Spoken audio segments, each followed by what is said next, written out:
So the truth is, what's done is done. We can't change our past. However, if we keep trying to be our own judge, jury, and executioner, we're just going to keep repeating the cycle over and over again, right? Jesse, you want to talk about anything?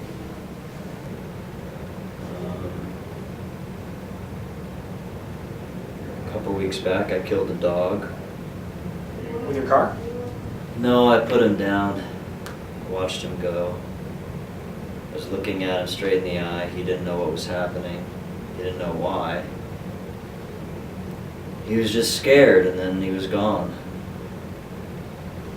He wasn't sick, he was just like a problem dog. Did he bite anyone? No, this dog never bit anybody.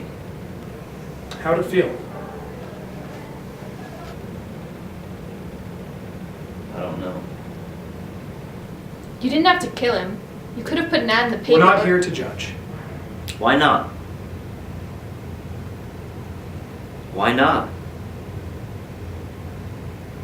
Maybe she's right. Maybe I should have put an ad in the paper. Maybe I should have done something different.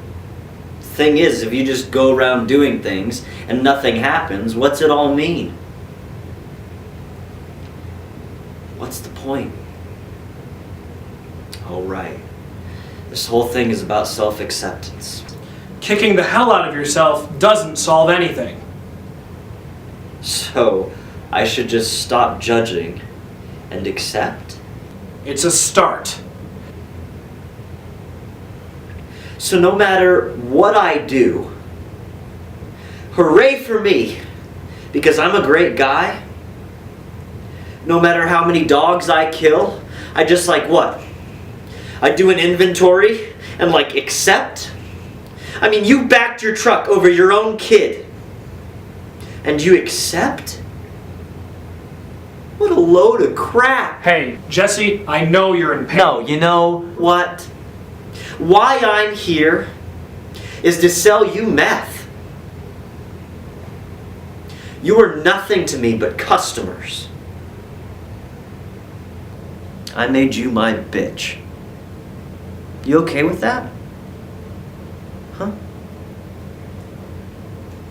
You accept? No. It's about time.